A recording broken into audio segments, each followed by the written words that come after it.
Welcome to bird media. నేను Vaishnavi. Tamil Nadu assembly ఎన్నికలకి సమయం దగ్గర పడుతోంది. మరి ఇలాంటి వేళ రాష్ట్ర రాజకీయాల్లో సంచలన పరిణామం చోటు చేసుకుంది. దివంగత ముఖ్యమంత్రి జయలలితకి అత్యంత నమ్మకస్తుడిగా పేరు పొందిన 3 సార్లు ముఖ్యమంత్రిగా పనిచేసిన మాజీ నేత పన్నీర్ సెల్వం అధికారికంగా ద్రవిడ మున్నేట్ర కజగం అంటే డిఎంకేలోకి చేరిపోయారు. అయితే ముఖ్యమంత్రి ఎంకే స్టాలిన్ సమక్షంలోనే ఆయన పార్టీ కండువాని ధరించారు. చెన్నైలోని డిఎంకే ప్రధాన కార్యాలయంలో అన్న అరివాలయం వద్దనే ఈ ఉదయం అపూర్వమైన సందడి నెలకొంది. అయితే కొన్ని రోజులుగా వినిపిస్తున్న ఊహాగానాలకు తెరదించుతూ పన్నీర్ సెల్వం తన కుమారుడు రవీంద్రన్తో కలిసి పార్టీ కార్యాలయానికి చేరుకున్నారు. స్వయంగా సీఎం స్టాలిన్ని ఆయన ఆహ్వానించారు. శాలువ కప్పి పార్టీలోకి సాధారణంగా ఆహ్వానించారు. మరి ఈ దృశ్యం చూస్తే అందరికీ షాకింగ్గా ఉంది. రాష్ట్ర రాజకీయాల్లో కూడా కొత్త చర్చలకు దారితీస్తోంది. అయితే డిఎంకేలో చేరిన అనంతరం పన్నీర్ సెల్వం భావోద్వేగంగా మాట్లాడారు. డిఎంకే నాకు తల్లి లాంటి పార్టీ.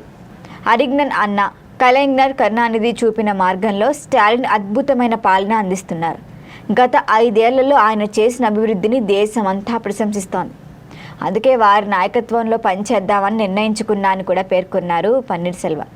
రాబోయే ఎన్నికల్లో మళ్లీ స్టాలిన్ నేతృత్వంలోని డిఎంకేని అధికారంలోకి వస్తుందని కూడా విశ్వాసాన్ని వ్యక్తం చేశారు. అంతేకాదు తన పూర్వ పార్టీపై కూడా తీవ్ర వ్యాఖ్యలు చేశారు. ఏఐఏడీఎంకే దీన్ని ప్రస్తుత నాయకత్వం నాశనం చేస్తోందని కూడా విమర్శించారు. ముఖ్యంగా పళనిస్వామిపై ఆయన తీవ్రంగా ఆరోపణలు గుప్పించారు.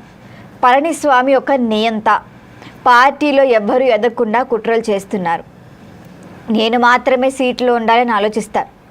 మరి అసలు ఇప్పటి వరకు ఆయన ఎన్నికల్లో ఇచ్చిన ఏ ఒక్క హామీలను ఆయన నెరవేర్చలేదు. ప్రజలను ఆయన అసలు పట్టించుకోవటమే లేదు.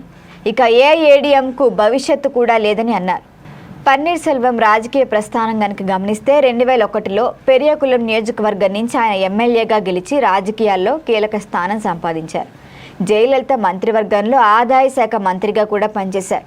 ఇక టాన్సీ కేసు నేపథ్యంలో 2001 సెప్టెంబర్ 21 నుంచి 2002 మార్చి 1 వరకు తొలిసారిగా ఆయన ముఖ్యమంత్రిగా బాధ్యతలు స్వీకరించారు.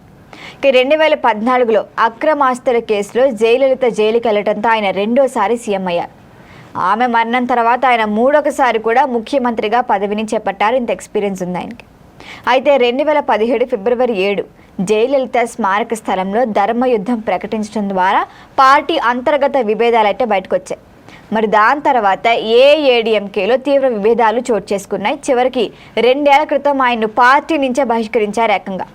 ఇక లోక్సభ ఎన్నికల్లో కూడా బీజేపీ కూటమితో రామనాథపురం నుంచి పోటీ చేసినప్పటికీ ఆయన ఓటమి పాలయ్యారు. తిరిగి పార్టీలో చేర్చే అవకాశం లేదని పళనిస్వామి స్పష్టం చేయడంతోనే ఆయన భవిష్యత్తుపై అనేక సందేహాలు నెలకొన్నాయి. ఇప్పుడు ఆయన తిప్పి డిఎంకేలోకి చేరటం ద్వారా పన్నీర్ సెల్వం రాజకీయాలకి కొత్త మలుపు తిప్పారు. దశాబ్దాల పాటు ప్రత్యర్థి పార్టీలో కీలక నేతగా ఉన్న వ్యక్తి అధికార పార్టీలో చేరటం అంటే ఏఐఏడీఎంకు పెద్ద షాక్గా మారింది. మరి రాబోయే అసెంబ్లీ ఎన్నికలపై ఈ పరిణామం ఎంతవరకు ప్రభావం చూపుతుందో వేచి చూడాలి. కానీ ఏమంటామంటే తమిళనాడు రాజకీయాల్లో ఇది నిజంగా కీలక మలుపుగా విశ్లేషకులు భావిస్తున్నారు. దీనిపైన మరిన్ని అప్డేట్ల కోసం చూస్తూనే ఉండండి బర్డ్ మీడియా.